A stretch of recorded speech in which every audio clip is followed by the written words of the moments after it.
मेरी आंखों के सामने बड़ी तादाद में मौजूद नरकटियागंज और उसके आसपास के साथियों, घर सजाने का तसव्वुर तो बहुत बात का है। घर सजाने का तसव्वुर तो बहुत बात का है। पहले ये तय हो कि इस घर को बचाएं कैसे। दिल्ली से अगर 1000 किलोमीटर दूर चल करके आपके बीच में लंबा सा सफर तय करके अगर हम लोग यहां आज बैठे हैं, अगर प्रदेश अध्यक्ष आपके अखिलेश जी अपने तमाम कार्यक्रम छोड़ करके इस कार्यक्रम में बैठे हैं और आपको जागरूक करने के लिए संविधान जिंदाबाद का नारा लगा रहे हैं, तो इसका मकसद और इसका मतलब आपको समझना पड़ेगा। मैं चंपारण की धरती पर खड़ा हूं। पूरी दुनिया में जब भी चंपारण का नाम आता है तो पूरी दुनिया बड़े अदब से इस इलाके को सर झुका के ये कहती है कि ये वो सरजमीन है जहां कभी महात्मा गांधी जी ने इसे अपनी कर्मभूमि बनाया और यहां से एक बड़े आंदोलन की शुरुआत की। मैं उस धरती पर खड़ा हूं। आपसे अगले 2, 3, 4, 5 मिनट जरूरी गुफ्तगू करना चाहता हूं। सबसे पहले तो मैं भाई अखिलेश जी को बधाई दूंगा। परिवार के मुखिया का जैसा भाषण होना चाहिए, परिवार के बड़े व्यक्ति का जैसा दिशा निर्देशन होना चाहिए, वो आज आपके भाषण में मुझे दिखाई पड़ा। और मैं चाहता हूं एक बार जोरदार ताली बजाएं आज के उनके इस संबोधन के लिए। घर की दीवार में खुद तुमने किया है सुराख, अब कोई झांक रहा है तो शिकायत कैसी। जिस धरती को कभी महात्मा गांधी ने चुना अपनी कर्मभूमि बनाने के लिए, अगर आज वहां पर नफरत वाली ताकतें मजबूत होकर के बैठी हैं, तो हमें अपने गिरबान में झांकना तो पड़ेगा। इसमें कोई दो राय नहीं कि जिस दिन हम एक यूनिट बन के, एक ताकत बन के लड़े, तो नफरत इतनी ताकतवर नहीं होती कि वो हमें हरा सके। लेकिन आपने कभी सोचा है कि मोहब्बत हमेशा हार जाती है, नफरत जीत क्यों रही है? क्योंकि नफरत कलेक्टिव होकर के, एकजुट होकर के कोशिश कर रही है, और मोहब्बत के जो अलंबरदार हैं, जो मोहब्बत के पैरोकार हैं, वो अपनी अपनी दुनिया में मुट्ठी भर लोगों को लेकर के मगन है, खुश हैं। उन्हें लगता है कि दुनिया हम ही से चल रही है, हम आगे नहीं आएंगे तो कोई आगे नहीं बढ़ सकता। और इस चक्कर में एक एक करके सब हारे हुए, थके हुए अपने घरों में बैठे हैं। मैं आज नरकटियागंज में खड़ा होकर के, पश्चिमी चंपारण में खड़ा होकर के, बेतिया में खड़ा होकर, बगहा में खड़ा होकर के आप सारे लोगों से यह कहना चाहता हूं कि अगर आपको यह लगता है कि आने वाले चुनाव, यह जो गुजरा चुनाव था वो सिर्फ सांसद और विधायक बनने बिगाड़ने का चुनाव है, तो आप बहुत छोटा सोच रहे हैं। खतरा बहुत बड़ा है। देश की सत्ता पर बैठे हुए लोगों का जो अंतिम सच है वो यही है कि वो डॉक्टर बाबा साहब अंबेडकर के संविधान से नफरत करते हैं। याद करिए, लोकसभा चुनाव में भारतीय जनता पार्टी के बड़े नेताओं के बयान, चाहे वो आनंद हेगड़े हो, चाहे लल्लू सिंह हो, चाहे ज्योति निर्दा हो, चाहे मेरठ ला करके मुंबई से चुनाव लड़ाए गए और मौजूदा सांसद अरुण गोविल हो, नारा क्या था? हमें बहुमत दो, हम संविधान बदलेंगे। हमने आपने अपने कानों से सुना है इस नारे को। वो तो भला हो भारत की जनता का कि उसने 400 पार का नारा लगाने वालों को 240 पे ला करके ऐसा पटका कि न ये नारा भूले, बल्कि संविधान को सरमाथे लगाते हुए संविधान जिंदाबाद और संविधान को लेकर के पूरे देश में बातें करना उन्होंने शुरू कर दिया। ये आपकी और पूरे देश की संविधान के प्रति जो मोहब्बत है उसका परिणाम था। मैं आपसे कहना चाहता हूं साथियों कि पिछले दिनों अखिलेश भाई और हम दोनों लोग राज्यसभा में बैठे थे।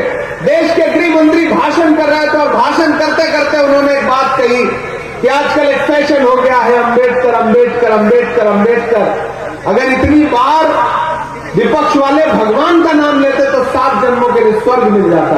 ये एक अहंकार की भाषा थी जिसका पूरी कांग्रेस पार्टी ने मजबूती के साथ वहां विरोध किया, और विरोध करने के बाद संसद के बाहर, संसद परिसर में भी विरोध किया। और उसका परिणाम यह रहा कि देश के गृह मंत्री को माफी मांगनी पड़ी, देश के प्रधानमंत्री को एक दिन में 5-6 ट्वीट करने पड़े। ये रहा कांग्रेस पार्टी और विपक्ष की ताकत का असर। लेकिन ये बात उनके मुंह से ऐसे चलाई है। इसके पीछे जो एक पूरी सोच है, उस सोच को समझना पड़ेगा।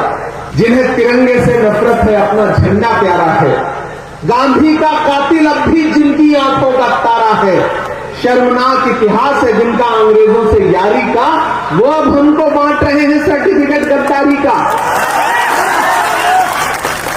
उनके इरादे खतरनाक है, क्योंकि पूरा सिस्टम, पूरा तंत्र उनके साथ है, इसलिए बहुत सारी जगहों पर सफल होते हुए दिख रहे हैं। इसलिए हमारा आपका दायित्व बहुत बढ़ जाता है। यहां मंच पर सैकड़ों की तादाद में पदाधिकारी और नेता बैठे हैं। मेरा मानना है कि मंच पर मौजूद लोग ही अगर आपसे एकजुट होकर के ये सोच लें कि हमें नफरत वाली ताकतों के खिलाफ आज से लड़ाई शुरू करनी है। हमारी दिक्कत क्या है कि हम सिर्फ चुनावी टाइम में चुनाव लड़ते हैं। जब टिकट मांगने का मौका आता है तब हम नई सदरी और नया कुर्ता पजामा निकालते हैं। सही है कि नहीं? चुनाव पूरे 5 साल लड़ना पड़ेगा, नफरत के खिलाफ पूरे 5 साल लड़ना पड़ेगा। वो नफरत को फैलाने के इतने असंख्य हथियार हैं उनके पास। हम आप यहां भाषण कर रहे हैं, उनका पूरा एक आईटी सेल बैठा है। आपके कौन से बयान को कहां काट करके कहां पहुंचा दिया जाएगा आपको पता भी नहीं चलेगा। इस देश में तकरीबन 350 मिलियन लोग हैं जो फेसबुक यूज करते हैं, 450 मिलियन लोग हैं जो यूट्यूब यूज करते हैं, इंस्टाग्राम यूज करते हैं, और तकरीबन 563 मिलियन लोग हैं जो व्हाट्सएप यूज करते हैं। हमको आपको पता ही नहीं है कि सोशल मीडिया का कैसा दुरुपयोग करके आपके खिलाफ प्रोपेगेंडा चलाया जा रहा है, और हम अपनी दुनिया में मगन होकर के हमें लगता है कि नहीं, संविधान भी सुरक्षित है, लोकतंत्र भी सुरक्षित है, देश भी सुरक्षित है। उधर अमेरिका से हमारे बेटों को बेड़ी और हथकड़ी लगा करके देश में भेजा जा रहा है, और देश के प्रधानमंत्री नमस्ते ट्रंप का नारा लगा रहे हैं। हालात वैसे नहीं है जैसा आप समझते हैं। राहुल गांधी जी अपने भाषणों में हमेशा एक बात कहते हैं कि जब जेब कतरे को आपकी जेब काटनी होती है तो पहले आपका ध्यान भटकाता है और फिर आपकी जेब काट लेता है। इसी तरह इस सरकार ने किया है, आपको धर्म की अफीम सुंघा करके, आपको नफरत की अफीम सुंघा करके, आपके आटा, चावल, दूध, दही, पनीर, छाछ, लस्सी, यहां तक कि कफन तक पर टैक्स लगा दिया है और आपको पता तक नहीं है। खतरा बहुत बड़ा है। इसलिए मैं पूरे बिहार के लोगों से, मैं खुद लंबा सा सफर तय करके कई कार्यक्रम इधर उधर करके मुझे लगा कि नहीं, मुझे जाना है और अल्पसंख्यक विभाग के विशेष तौर से पदाधिकारियों से बातचीत करनी है। ये जो पूरा इलाका है ये बहुत उपजाऊ है और कांग्रेस की विचारधारा के लिए बहुत मुफीद इलाका है, क्योंकि ये गांधी का इलाका है, ये गोडसे का इलाका नहीं है। इसलिए अगर आप सबने प्रण लिया, किसी ने कहा है कि शेर जब तक अपनी कहानियां लिखना खुद नहीं सीखेंगे तब तक शिकारी अपनी कहानियों में खुद को महान बताते रहेंगे। इसलिए नरकटियागंज वालों, अल्पसंख्यक विभाग के पदाधिकारियों, हमारे महिला कांग्रेस की जो साथी हैं, हमारे यूथ कांग्रेस के जो साथी हैं, हमारे एनएसयूआई के जो साथी हैं, सेवा दल के जो साथी हैं, हमारी मेन कांग्रेस की जो बॉडी है, उन सबसे मैं अनुरोध करता हूं कि अखिलेश जी हो, इमरान प्रतापगढ़ी हो, हम सारे लोग अपना 100% देने के लिए तैयार हैं। हर दिन आपके लिए जब भी आप कहेंगे हम उपलब्ध हैं, लेकिन आपको एक रोड मैप तो आने वाले दिनों के लिए बनाना पड़ेगा, तब आप लोकतंत्र और संविधान बचाने की लड़ाई को मजबूती से लड़ पाएंगे। मेरे भाई, यहां बड़ी तादाद में बुजुर्ग बैठे हैं, नौजवान साथी बैठे हैं, माएं बहनें बैठी हैं। महान बादशाह सिकंदर ने जब यूनान जीता ना, यूनान में जब फतेह किया तो जीत का जश्न मनाने के लिए शहर की सड़कों पर निकला, तो उसने देखा कि पूरा शहर तो जश्न मना रहा, लेकिन एक फकीर आदमी सड़क के किनारे बेखबर होकर के सारे शोरगुल से चुपचाप सो रहा। सिकंदर को गुस्सा आया, सिकंदर अपने घोड़े से उतर के उस सोते हुए फकीर के पास गया और गुस्से में उसे जोर की एक लात मारी और लात मार के कहा कि क्यों रे फकीर, मैंने शहर जीत लिया, यूनान फतेह कर लिया, लोग मेरे साथ जश्न मना रहे और तू सो रहा है। उस फकीर ने उन्हीं आंखों से सिकंदर की तरफ देखा और देख करके कहा कि शहर फतेह करना, शहर जीतना बादशाहों का काम है, लेकिन लात मारना गधे का काम है। लात तो हमको आपको भी मारी जा रही है पिछले कुछ वर्षों से। कभी महंगाई की लात पड़ रही है, कभी नोटबंदी की लात पड़ रही है, कभी जीएसटी की लात पड़ रही है, लेकिन हम हैं कि सोए हुए हैं, हम आवाज नहीं उठा रहे, हम बोल नहीं रहे। मैं राहुल गांधी का सिपाही हूं, अखिलेश भाई राहुल गांधी के सिपाही हैं, और हम सारे लोग राज्यसभा में, देश की संसद में, सड़क से संसद तक जो लड़ाई लड़ रहे हैं, मल्लिकार्जुन खड़गे जी के निर्देश पर, सोनिया जी के निर्देश पर, प्रियंका जी के निर्देश पर, राहुल जी के निर्देश पर, उनके कंधे से कंधा मिलाकर के जो लड़ाई लड़ रहे हैं, उस लड़ाई में हम तब तक नहीं जीत सकते जब तक आप हमारे साथ नहीं खड़े होंगे। आपका साथ होना बहुत महत्वपूर्ण है, आप बहुत जरूरी लोग हैं। हम यहाँ 3-4 फीट ऊपर मंच पर बैठे हैं और आप नीचे 4 फीट बैठे हैं, तो इसका यह मतलब नहीं कि आपका अस्तित्व जो है वो कमतर है। मैं तो यह मानता हूं कि जैसे 2 तराजू है, एक आप है, एक ये है, इस तरफ है, और ये तराजू का एक पल्ला थोड़ा सा ऊंचा है, आप नीचे हैं, तो इसका यह मतलब नहीं कि आप कमतर हैं। आप ज्यादा महत्वपूर्ण लोग हैं, क्योंकि तराजू का वही पल्ला नीचे होता है, झुका होता है, जिसमें वजन ज्यादा होता है। आप ज्यादा वजनदार लोग हैं। नया पाने की चाहत में पुराना छूट जाता है, तुझे अपनाऊं तो मुझसे जमाना रूठ जाता है। मोहब्बत पढ़ने लिखने में बहुत आसान है, लेकिन मोहब्बत को निभाने में पसीना छूट जाता है। आप बैठे हैं, उस तरफ बड़ा क्रिकेट का मैच चल रहा है। मैंने उमेर जी से कहा था कि ऐसी तारीख में आप कार्यक्रम क्यों रख रहे हैं जब वहां दुबई में भारत पाकिस्तान का क्रिकेट मैच होने जा रहा है और हमारी भारतीय टीम बुरी तरह से पाकिस्तान को रौंदने जा रही है। ऐसे दिन आप कोई राजनीतिक कार्यक्रम मत रखिए, लेकिन उनका मन था कि नहीं 23 तारीख के बाद फिर और व्यस्तताएं हैं, तो आज आपके बीच में हम सारे लोग हाजिर हुए हैं। और आपसे साथियों मैं कहना चाहता हूं, ये संविधान महज एक किताब नहीं है, इसमें महज कुछ पन्ने नहीं है। डॉक्टर बाबा साहब अम्बेडकर ने कितने रातें जाग करके अपने खून पसीने से इस संविधान को लिखा था। वो संविधान जिसमें महात्मा गांधी के सिद्धांत हैं, वो संविधान जिसमें पंडित जवाहरलाल नेहरू के उसूल हैं, वो संविधान जिसमें मौलाना आजाद के सपने हैं, उस संविधान को कई दशकों तक भारतीय जनता पार्टी के आनुषंगिक संगठन उसका विरोध करते रहे, तिरंगे का विरोध करते रहे। लेकिन आज स्थिति यह है कि जब वो इक्तिदार पर आए हैं, सत्ता पर आए हैं, तो एन तेन प्रकार इस संविधान को कमजोर करना चाहते हैं। नए नए बिल लाए जा रहे हैं पार्लियामेंट में, जनता के विरोध में सारे काम किए जा रहे हैं, और मैंडेट चूंकि उनके पास है।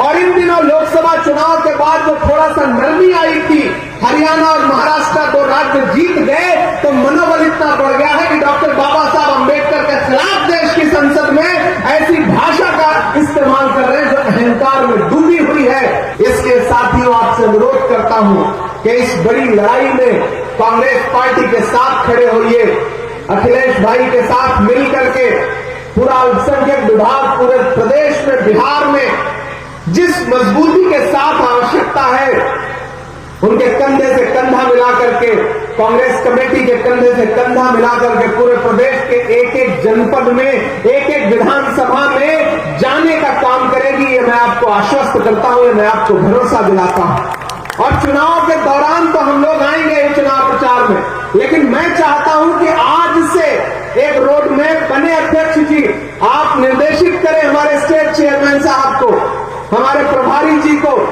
और उसके बाद जहां भी आवश्यकता लगती है, मुझे खुशी है कि आपने माइक पर यह बात बताई कि मेरा बिहार से जज्बाती लगाव है।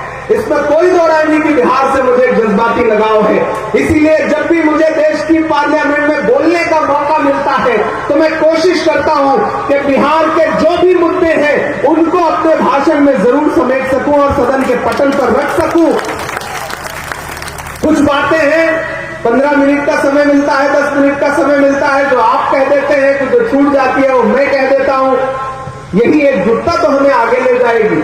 इसी एकजुटता की तो आवश्यकता है, और इसी एकजुटता को अपनाने की जरूरत यहां चंपारण के हमारे लोकल नेताओं को भी है कि आप अपनी दुनिया में मगन बने बैठे रहिए, लेकिन अंततोगत्वा एक वोट से भी अगर सत्ताधारी लोग जीत जा रहे हैं तो हार है। उसी देश की पार्लियामेंट में जो 48 वोट से, सिर्फ 48 वोट से चुनाव जीत के सांसद बन के आया है, वो भी बैठता है, और हमारा एक सांसद है जो 10.5 लाख वोट से असम से जीत के आया है, वो भी बैठता है। तो जीत है और हार है, और लोकतंत्र नंबर का खेल है। चुनावी प्रणाली जो है वो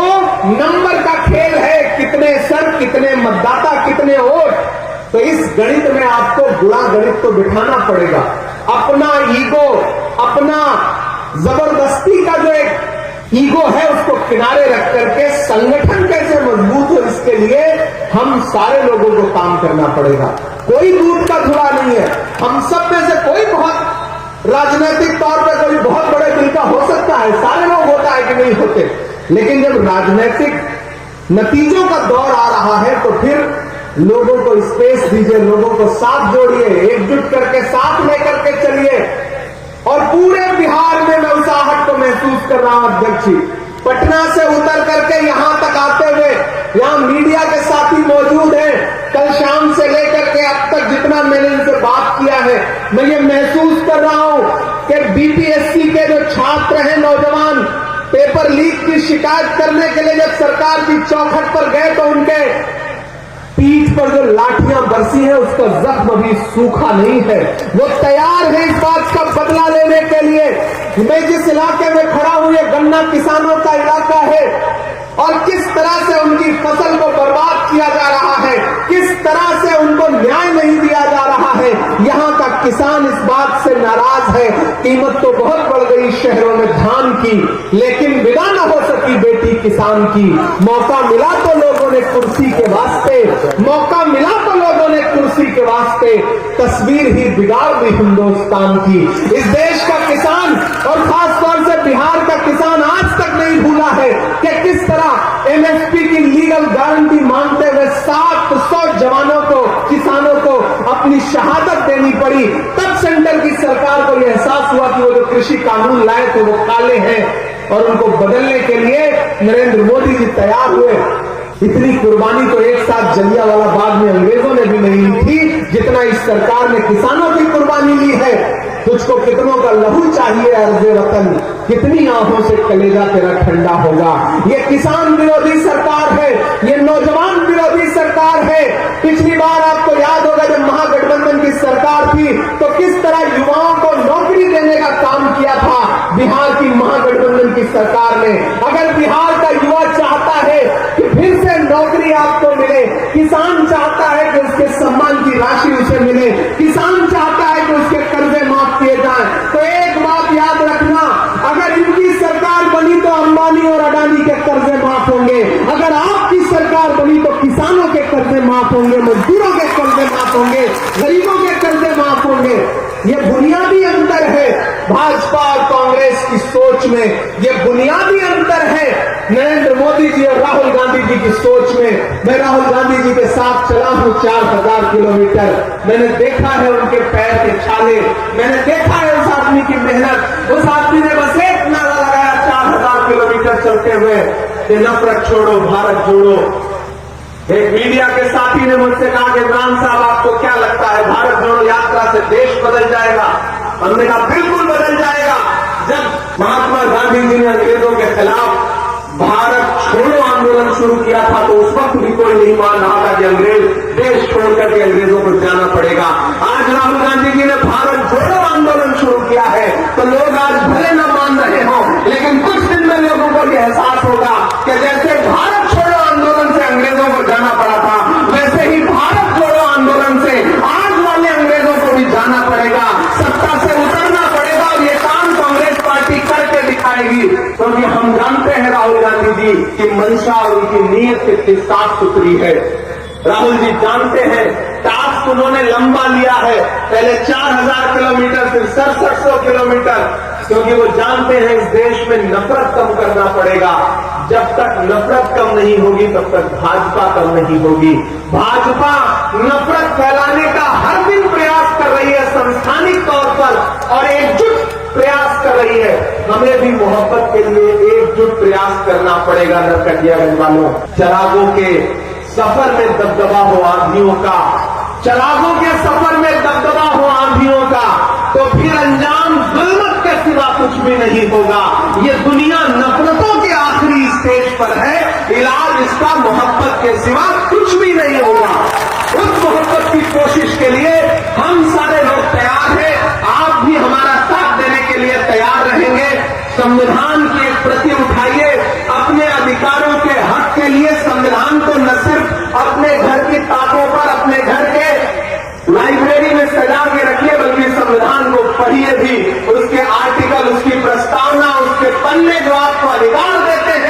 ये शासन, ये प्रशासन, ये तंत्र आपसे उन अधिकारों को छीनने में लगा है। उन अधिकारों के प्रति जागरूक होइए और ये जो आपके छोटे छोटे घरौंदों को उजाड़ देना चाहते हैं उनसे कहिए कि जुल्म करती ये जवानी भी नहीं मांगोगे, जुल्म करती ये जवानी भी नहीं मांगोगे, खून में अपने रवानी भी नहीं मांगोगे। मेरे मिट्टी के घरौंदों पे बरसने वालों, मैं जो गरजूंगा तो पानी भी नहीं मांगोगे।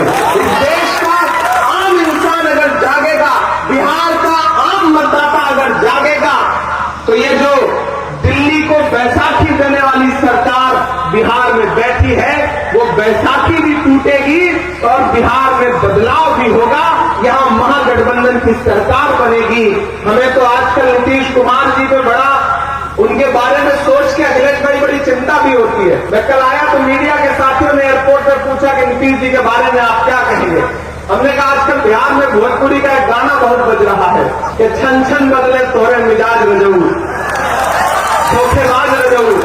तो मुझे लगता है कि साहित्य और संस्कृति है ना, वो समाज का दर्पण होती है। तो ये जो लोक कलाकार हैं, जो भोजपुरी के कलाकार हैं, वो देख रहे हैं कि सरकार के मुखिया का मिजाज छन छन में कैसे बदलता रहता है। तो दरअसल ये गीत किसी प्रेमी या प्रेमिका के लिए नहीं लिखा गया है, बल्कि ये गीत बिहार के मुखिया के लिए लिखा गया है, क्योंकि उनका मिजाज छन छन में बदलता रहता है। तो मुझे कभी कभी उनकी बड़ी चिंता भी होती है, क्या पता फिर उनका मिजाज कब बदल जाए।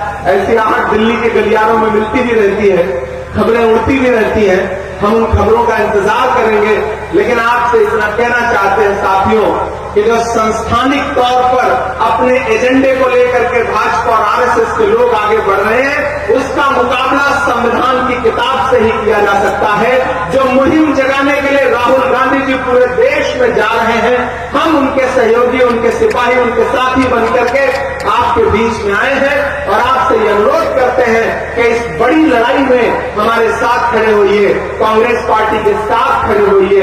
वैचारिक रूप पर भी, सामाजिक तौर पर भी, राजनीतिक तौर पर भी कांग्रेस पार्टी के साथ आइए।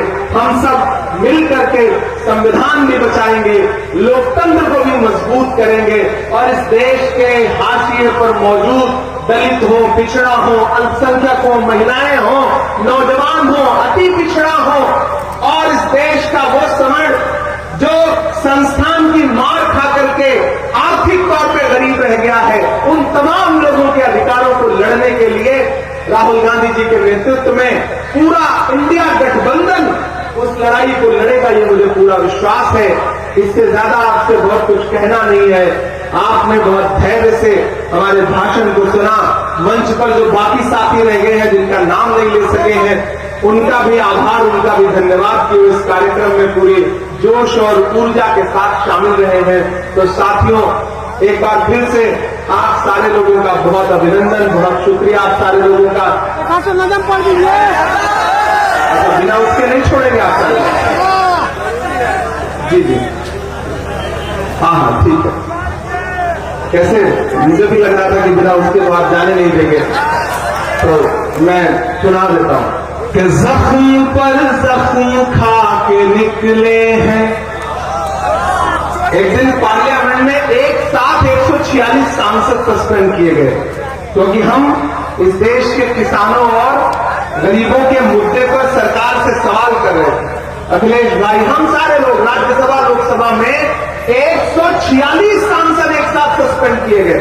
तो जब हम बाहर निकले तो परिसर में ही, पार्लियामेंट के परिसर में मीडिया के साथ ही खड़े, उन्होंने कहा आ गया स्वाद, 146 सांसद एक साथ सस्पेंड हो गए, आप भी सस्पेंड होके आए। तब मेरा जवाब सुनना, मैंने उनसे कहा कि आज अगर सस्पेंड ना हुए होते तो हमें ये लगता कि हमारा नाम बहादुरों में नहीं बल्कि बुजदिलों में लिखा जा रहा है, क्योंकि हम मुद्दे पर लड़ते हुए सस्पेंड हुए और ऐसा सस्पेंशन कितनी भी बार हो हमें कबूल है। तो उन्होंने कहा आप शायर है, शायरी की भाषा में समझाइए। वही खड़े खड़े एक नज़्म हुई थी, वो मैं आपको सुना देता हूं कि जख्म पर जख्म खा के निकले हैं, हाँ मगर मुस्कुरा के निकले हैं। जख्म पर जख्म खा के निकले हैं, हाँ मगर मुस्कुरा के निकले हैं। सर झुकाने का हुक्म जब आया,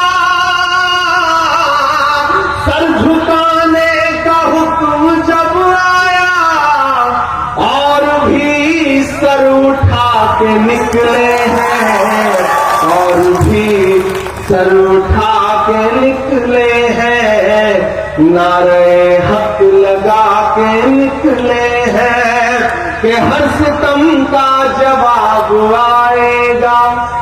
ये मैं बिहार के नौजवानों की तरफ से सरकार से कह रहा हूं जिन्होंने रात में लाठियां बरसाई कि हर सितम का जवाब आएगा, देखना इनकलाब आएगा।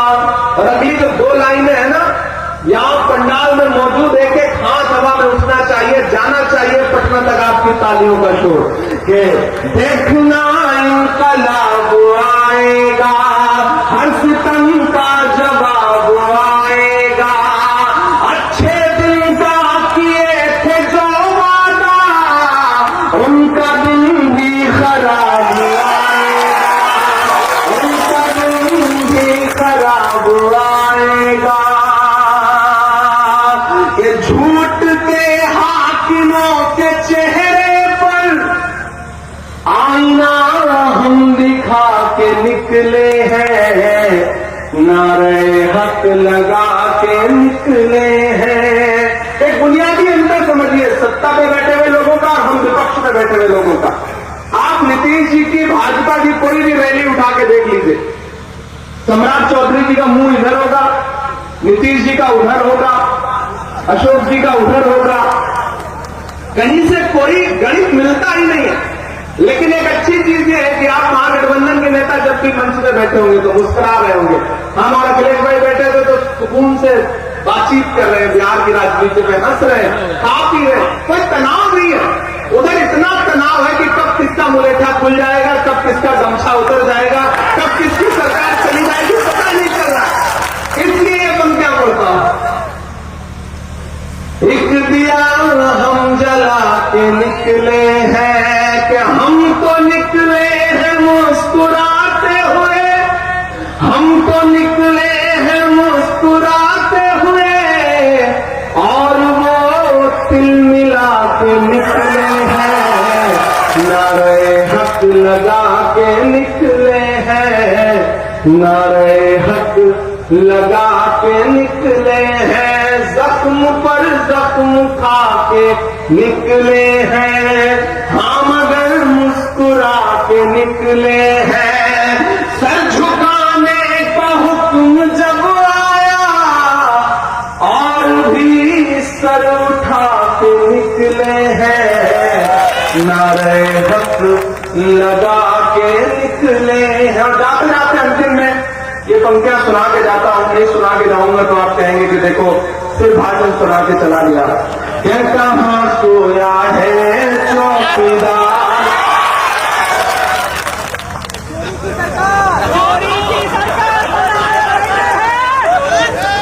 कहां सोया है चौकीदार, कहां सोया है चौकीदार।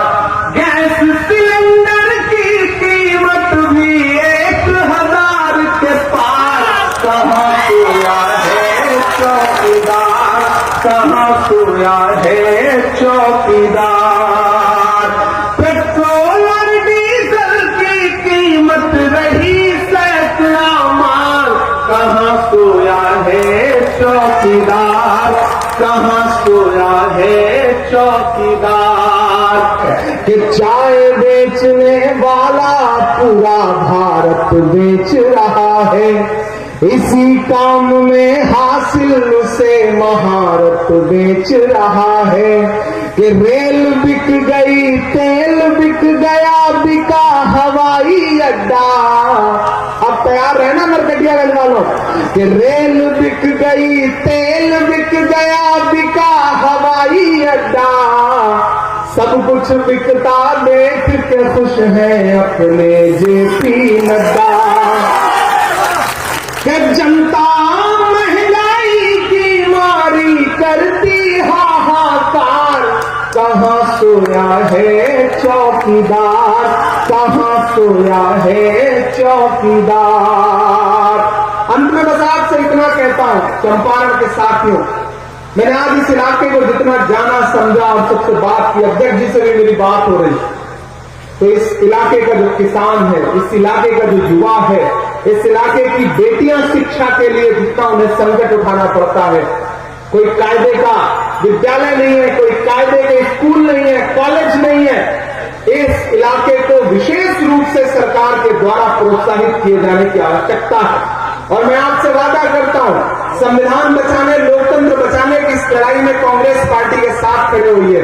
आने वाले दिनों में जब यहां पे सरकार बनेगी तो चंपारण और उसके आसपास के इलाके के लिए हमें अपनी सरकार से भी लड़ना पड़ेगा। तो लड़ करके इस इलाके के लिए कुछ न कुछ शिक्षा के क्षेत्र में विशेष करवाएंगे, ये आपसे वादा करते हैं। और बड़ी आशा और बड़ी उम्मीद के साथ ये कह के जा रहा हूं कि नफरत के कारोबार को बदलेगा ये बिहार। बिहार वालों, आपके नाम ये पंक्तियां हैं कि नफरत के कारोबार को बदलेगा ये बिहार। बिहार की ही बैसाखी है जो दिल्ली चल रही है, टिकी हुई है, खड़ी है, इसलिए ये पंक्तियां पढ़ के जा रहा हूं कि नफरत के कारोबार को बदलेगा ये बिहार। उस झूठे चौकीदार को बदलेगा ये बिहार। जुल्मत तेरे आसार को बदलेगा ये बिहार। इस बार इस सरकार को बदलेगा ये बिहार। बहुत